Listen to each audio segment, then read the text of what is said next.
Assalamualaikum warahmatullahi wabarakatuh. Saya Eni Umar Lestari. Di sini saya akan mempresentasikan tentang pengertian model pembelajaran. Nah, model pembelajaran adalah serangkaian penyajian materi ajar yang meliputi segala aspek sebelum, sedang maupun sesudah pembelajaran yang dilakukan oleh guru serta segala fasilitas yang terkait yang digunakan secara langsung atau tidak langsung dalam proses belajar mengajar. Nah, model mengajar adalah sebagai suatu rencana atau pola yang digunakan dalam menyusun kurikulum, menyusun materi peserta didik, memberi petunjuk kepada guru pada saat mengajar di kelas.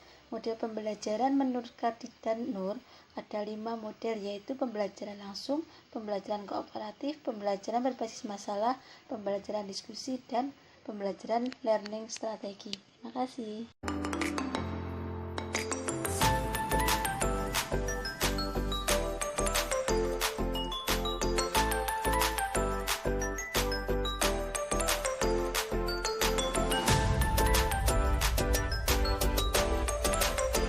Assalamualaikum warahmatullahi wabarakatuh. Saya di sini akan mempresentasikan tentang jenis model pembelajaran. Nah, jenis model pembelajaran sendiri kan ada banyak sekali ya teman-teman. Ada kooperatif, berbasis masalah, dan juga bersiklus dan yang lain-lainnya. Nah, tapi di sini kelompok kami hanya memilih 2 jenis model pembelajaran.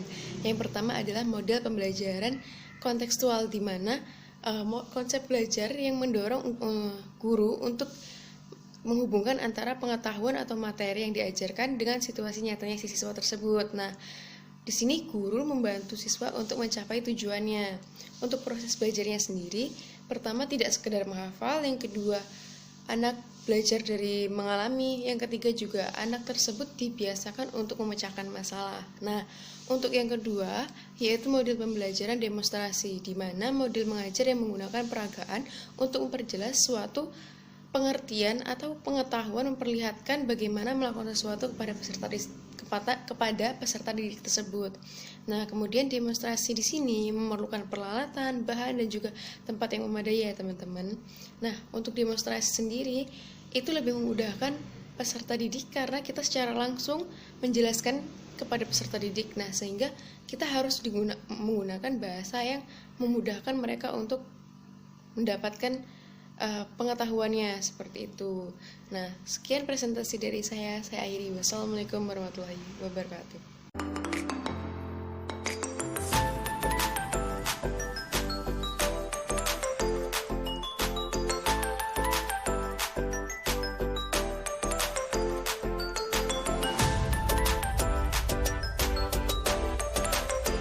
Assalamualaikum warahmatullahi wabarakatuh. Di sini saya akan mencoba untuk menjelaskan tentang rancangan model pembelajaran peserta didik tunarungu untuk kelas 5 SD LB.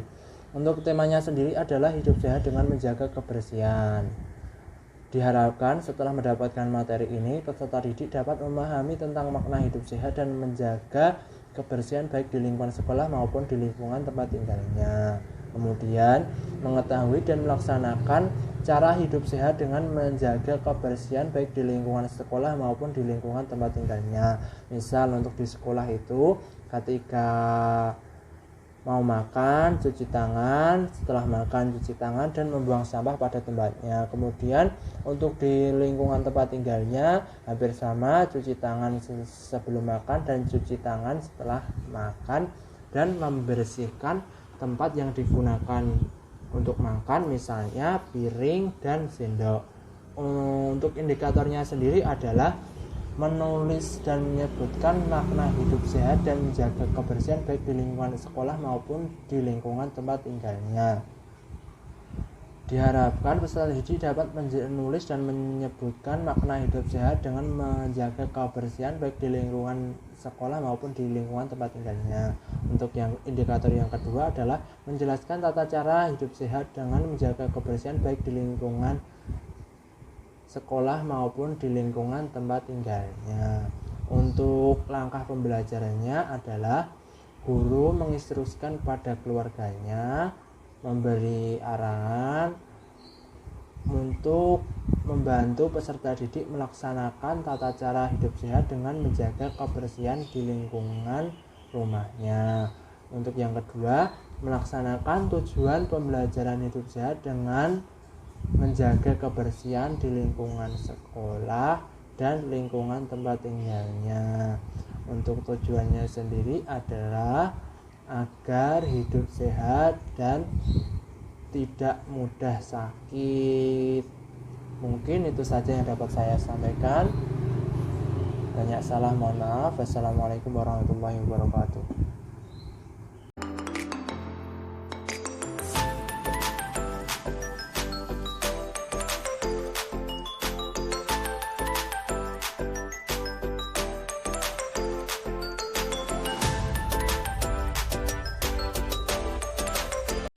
Assalamualaikum warahmatullahi wabarakatuh. Nama saya Salsabila Ayusinta, NPM 13, akan melanjutkan menjelaskan tentang langkah pembelajaran.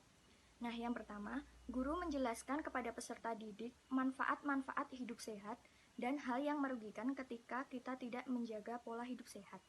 Nah, saat kita menjaga pola hidup sehat, kita akan memperoleh manfaat seperti terhindar dari penyakit dan virus, lingkungan menjadi lebih asri dan indah, bebas dari polusi udara, dan kita menjadi lebih tenang dalam menjalankan aktivitas sehari-hari dan menjadi lebih tentram. Apabila kita tidak menerapkan pola hidup sehat, kita akan mendapat kerugian seperti kita mudah sakit, terus adanya polusi udara, dan dapat mengakibatkan bencana. Misalnya kalau kita itu sering membuang sampah tidak pada tempatnya atau sembarangan, itu bisa mengakibatkan banjir. Nah, kemudian yang kedua, guru menjelaskan bagaimana pola hidup sehat dengan menjaga kebersihan baik di lingkungan sekolah maupun di lingkungan tempat tinggal. Nah, kalau di sekolah itu guru mengajarkan kepada peserta didik untuk membuang sampah pada tempatnya, mengepel kelas, menyapu halaman, membersihkan got, dan jangan menyimpan bekas makanan atau minuman di dalam loker.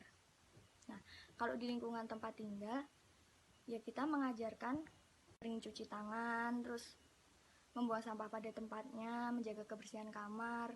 Nah, lalu yang ketiga, guru meminta peserta didik untuk menyebutkan dan menjelaskan bagaimana pola hidup sehat menurut pemahaman peserta didik. Nah, yang keempat, peserta didik diajak langsung dalam melakukan pola hidup sehat dan menjaga kebersihan secara langsung, seperti membersihkan kelas, membuang sampah, mencuci tangan, dan membersihkan lingkungan sekolah.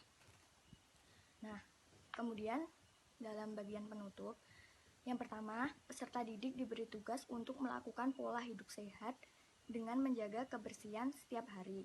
Nah, yang kedua, guru bekerja sama dengan orang tua agar orang tua mengawasi peserta didik saat di rumah untuk menjalankan pola hidup sehat dengan menjaga kebersihan. Nah, dalam hal ini jadi perlu adanya kerjasama antara guru dan orang tua peserta didik. Nah, selanjutnya adalah sumber belajar. Yang pertama itu LKS. Nah, itu yang diterbitkan oleh Direktorat Pembinaan Pendidikan Khusus.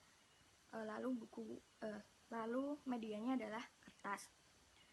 Nah, untuk penilaian, teknik penilaiannya adalah tes lisan, praktek di kelas, dan praktek di rumah yang diawasi orang tua. Nah, terima kasih. Assalamualaikum warahmatullahi wabarakatuh.